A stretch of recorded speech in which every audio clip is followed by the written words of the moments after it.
Assalamu alaikum. Today we are going to start Indian polity. Actually अगर हम polity की बात करेंगे, what is actually polity? Polity actually deals with the system of the government. It actually deals with the system of government. Now the question arises, what is this system of government? This system of government deals with two things. The first thing is formation of government. Formation of government. And the second thing is function of government. Function of government. So polity deals with the system of government, that is, it focuses on formation of government and it focuses on functions of the government.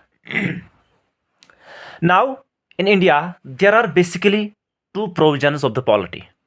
ठीक है, there are basically two provisions of the polity. The first provision is constitutional,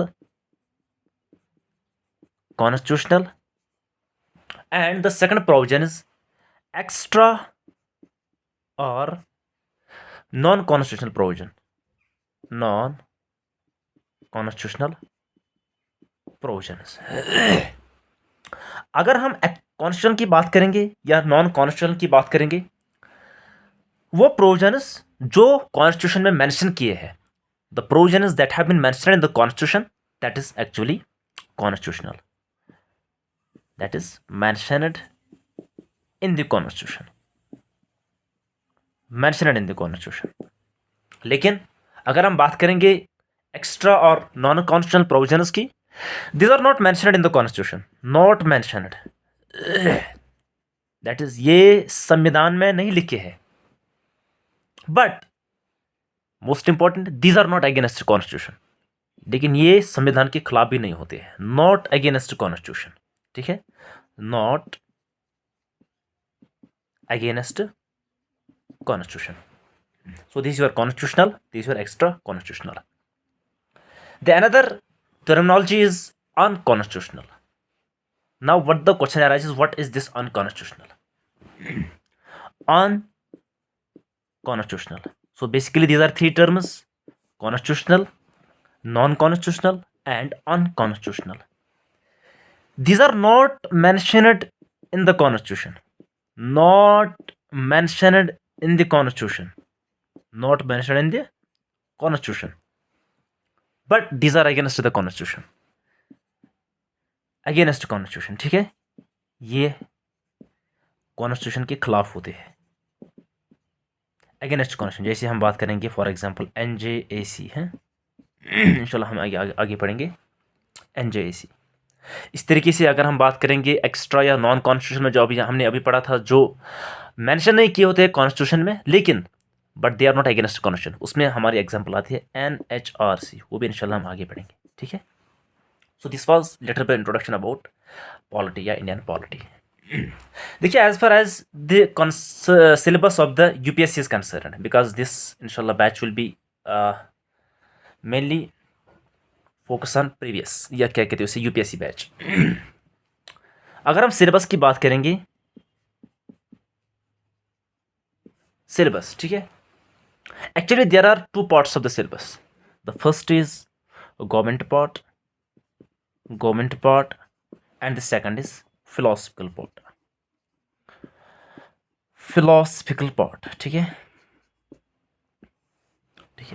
philosophical part या government part में क्या क्या आता है, ठीक है, आप ये अच्छे से लिख सकती हो. देखिए, इसमें आता है हमारा यूनियन. आप इंशाल्लाह ये आगे पढ़ोगे. यूनियन आता है हमारा. यूनियन में हमारे होते हैं एक एग्जीक्यूटिव, एक होता है हमारा लेजिस्लेचर. ठीक है, इंशाल्लाह आगे पढ़ेंगे अच्छे से. स्टेट आता है, उसमें भी दो होते हैं executive, state executive and state legislature. ठीक है. या इस तरीके से आता है इंडियन जुडिशल सिस्टम, या इस तरीके से आता है फेडरल सिस्टम. आप ये टर्मिनोलॉजी लिख सकते हो. या इस तरीके से आता है union state relations, USR, union state relations. या हमारी आती है यहाँ पे जो लोकल गवर्नमेंट होती है, लोकल गवर्नमेंट, इसमें आते हैं हमारे पंचायत, यहाँ पे आते हैं हमारे म्यूनसिपलिटीज़. ठीक है, ये सारे के सारे लोकल गवर्नमेंट आते हैं. इसी तरीके से आता है UTs आते हैं इसमें. या हमारे 5th एंड 6th शेड्यूल्स जो होते हैं, ये भी आप आगे पढ़ोगे, 5th एंड 6th शेड्यूल्स होते हैं, ठीक है। इसी तरीके से हमारे जो रिक्रूटिंग बोर्ड्स है, पीएससी की बात करेंगे, पब्लिक सर्विस कमीशन, या हमारे इलेक्शंस होते हैं, तो ये जो सारे पार्ट्स है ये गवर्नमेंट पार्ट में आते हैं। और जो दूसरा पार्ट है हमारा फिलोसफिकल पार्ट, तो इसमें आता है हमारा प्रेम्बल, ठीक है, प्रेम्बल। या इस तरीके से आता है इसमें फंडामेंटल राइट्स या फंडामेंटल ड्यूटीज़, या इसी तरीके से आता है DSPS, directive principles of state policy, sorry, directive principles of state policy, ठीक है। तो इस तरीके से आते हैं हमारे जो संविधान के अमेंडमेंट्स होते हैं, या amendments of constitution, amendments of constitution. तो basically this is the syllabus of the Indian polity, ठीक है, government part and philosophical part, ठीक है, आप ये नोट कर सकते हो। तो उसके बाद अगर हम बात करेंगे कुछ टर्मिनोलॉजीज की आपको वहाँ पे याद रखने हैं, बेसिक कॉन्सेप्ट्स अगर हम बात देखेंगे, बेसिक कॉन्सेप्ट्स में आपको जो आते हैं वो है हमारा government, what is actually government, ठीक है। Government is simply agency of the state, agency of state that works for the state, जो स्टेट के लिए काम कर रहा है, ठीक है, for the purpose of state जो काम के लिए कर रहा है, दैट इज एक्चुअली गवर्नमेंट, ठीक है। Now the question arises, what is the state, ये राज्य क्या होती है, राज्य सरकार या केंद्रीय सरकार, व्हाट इज द स्टेट। देखिए there are two aspects of the state, अगर हम स्टेट देखेंगे ना, there are two aspects of the state. State हम किसे कहते हैं, ठीक है, एक होता है हमारा थियोरेटिकल एस्पेक्ट, थियोरेटिकल, और दूसरा होता है हमारा practical aspect, practical aspect. Theoretical aspect क्या कहता है, या जिसको हम थियोरेटिकल कॉन्सेप्ट भी कहते हैं, जब हम किसी रिप्रेजेंट को, जब हम किसी कंट्री को स्टेट का नाम देंगे, that is called theoretical aspect. For example हम कहते हैं Indian state, Indian state, American state या अमेरिका स्टेट, तो यहां पे हम स्टेट कहते हैं कंट्री को। When the country is represented by state, या state is represented by country, that is actually the theoretical concept या theoretical aspect of the state, ठीक है।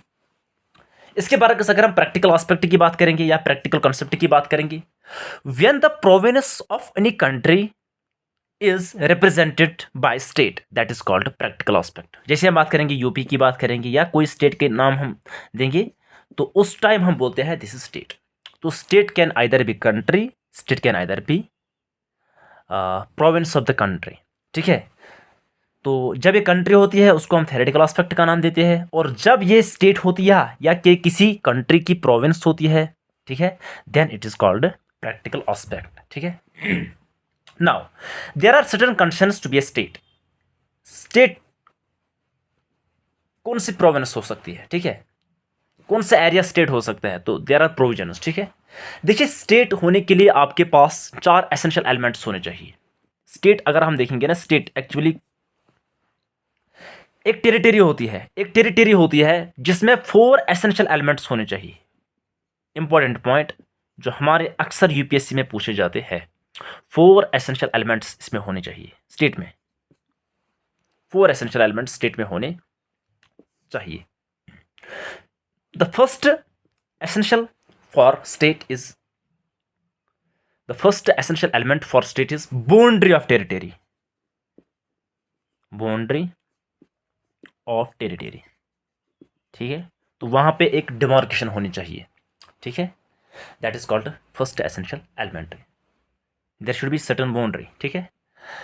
And the second important essential element is population should be there, तो वहां पे population होनी चाहिए, ठीक है। अगर वहां पे पॉपुलेशन नहीं होगी तो उसको हम स्टेट नहीं कह सकते। और उसके बाद जो है presence of government, presence of government, तो वहां पे गवर्नमेंट होनी चाहिए। और फोर्थ पार्ट जो है वहां पे सॉवरेनिटी होनी चाहिए, दैट इज वहां पे पावर होना चाहिए। These are certain essential elements for state, किसको हम स्टेट कह सकते हैं? जिसमें ये 4 फ्यूचर्स होंगे तो उसी को हम स्टेट का दर्जा दे सकते हैं, ठीक है। उसके बाद अगर हम बात करेंगे एक टर्म है आपकी यहाँ पे जिसको हम कहते हैं nation. What is actually nation? ठीक है, नेशन किसे हम कहते हैं? नेशन अभी मैं थोड़ा बहुत इंट्रोडक्शन दे रहा हूँ पॉलिटी का, उसके बाद हम इंशाल्लाह कंटिन्यू करेंगे। What is actually nation? क्या इंडिया नेशन है? Nation is actually the sentiments of people, sentiments of people, ठीक है। यानी कि वो ग्रुप जिनका सेंटिमेंट्स होते हैं, group having sentiments of nationality, वो group having sentiments of nationality, उसको हम नेशन कहते हैं।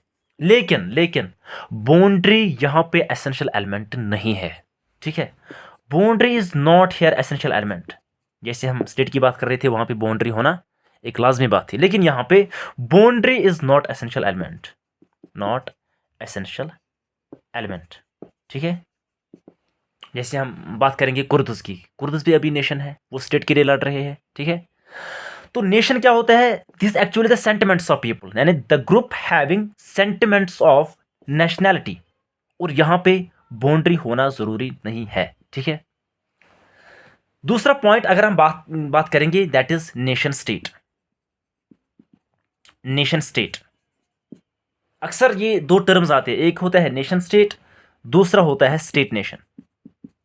स्टेट नेशन मैं आपको बोलूंगा यूपीएससी में कैसे इसमें क्वेश्चन आया था। नेशन स्टेट और स्टेट क्या कहते हैं उसे? State nation, sorry, this is state nation, ठीक है। नेशन स्टेट हम किसको कहते हैं? जहां पे स्टेट भी हो और नेशन भी हो, that is called nation state, ठीक है। फॉर एग्जाम्पल इसमें हमारे सारे मॉडर्न कंट्रीज आते हैं, ऑल मॉडर्न कंट्रीज, ये भी आया था क्वेश्चन में। ऑल मॉडर्न कंट्रीज कम इन नेशन स्टेट, ठीक है।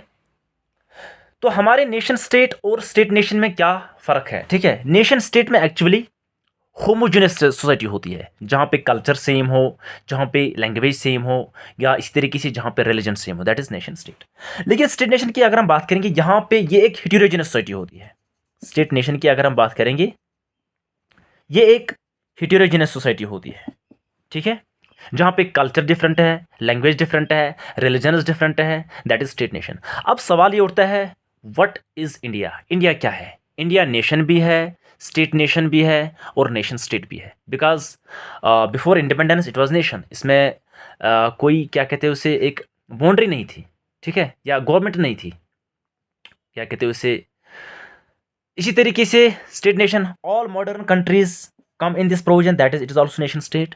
क्योंकि यहाँ पे हर किसी किस्म के जो है कल्चर पाए जाते हैं, लैंग्वेज पाई जाती है, या रिलीजन पाई जाते हैं, दिस इज स्टेट नेशन। ये आपके यूपीएससी में क्वेश्चन आया था, इंडिया क्या है? ये नेशन है, नेशन स्टेट है, स्टेट नेशन है, तो ये सारे के सारे इसमें आते हैं, ठीक है। उसके बाद अगर आप देखोगे कंट्री की अगर हम बात करेंगे, what is actually the country, ठीक है। ये भी एक इंपॉर्टेंट एस्पेक्ट है हमारे पॉलिटी में, what is actually country. Country is any territory wire indigenous people live, ठीक है। ये वो टेरिटरी होती है, any territory wire indigenous people live, यानी कि वो लोग जो वहां के ही होते हैं, ठीक है, that is called actually country, ठीक है। नाउ अगर हम गवर्नमेंट की बात करेंगे, गवर्नमेंट के एक्चुअली 3 इंपॉर्टेंट फंक्शंस होते हैं, ठीक है। There are mainly 3 important functions of the government. The first function अगर हम देखें, हम लिखेंगे गवर्नमेंट के जो है, इसमें यूजुअली 3 फंक्शंस होते हैं, ठीक है, आप ये लिख सकते हो। The first function is to make law, to make law. The second function is to execute law, यानी कि लॉ को इंप्लीमेंट करना। And the third important point is to provide justice, to provide justice if any injustice with any. To make law means legislature, important point. To execute law is actually branch of executive. This is actually executive. और to provide justice is actually judiciary. तो अगर आपको simply पूछेंगे what are the 3 functions of government, legislature, executive and judiciary, ठीक है।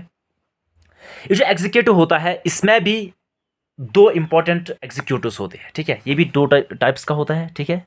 एक होता है इसका पॉलिटिकल एग्जीक्यूटिव और दूसरा होता है इसका एडमिनिस्ट्रेटिव एग्जीक्यूटिव। इंपॉर्टेंट है।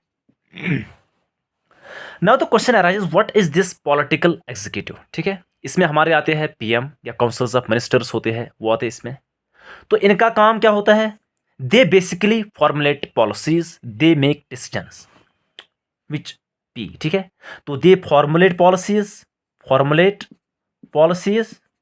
वो क्या करते हैं, और उसके बाद ये डिसीजंस भी बनाते हैं, make decisions for the country.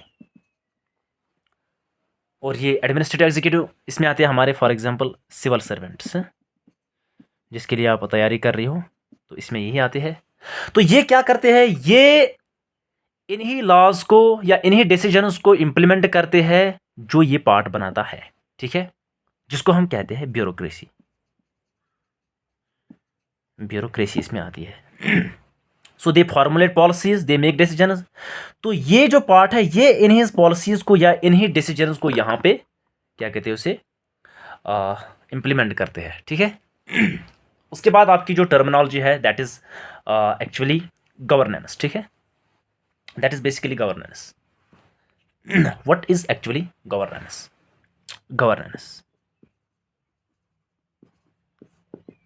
Governance is actually the act and activity of the government. That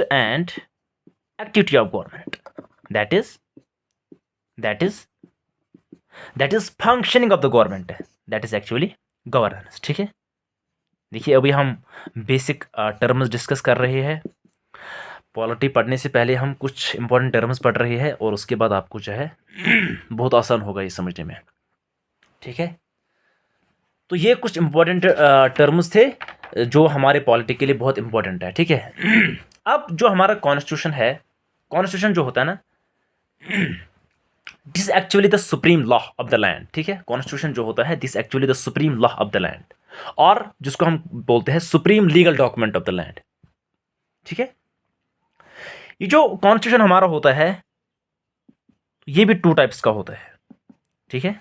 constitution जो हमारा होता है ये भी 2 टाइप्स का होता है कॉन्स्टिट्यूशन। एक होता है हमारा डॉक्यूमेंट्री कॉन्स्टिट्यूशन और दूसरा होता है हमारा नॉन डॉक्यूमेंट्री डॉक्यूमेंट्री कॉन्स्टिट्यूशन वो कॉन्स्टिट्यूशन होता है जो रिटन होता है। फॉर एग्जांपल हम इंडियन कॉन्स्टिट्यूशन की बात करेंगे, ये भी रिटन है, ठीक है।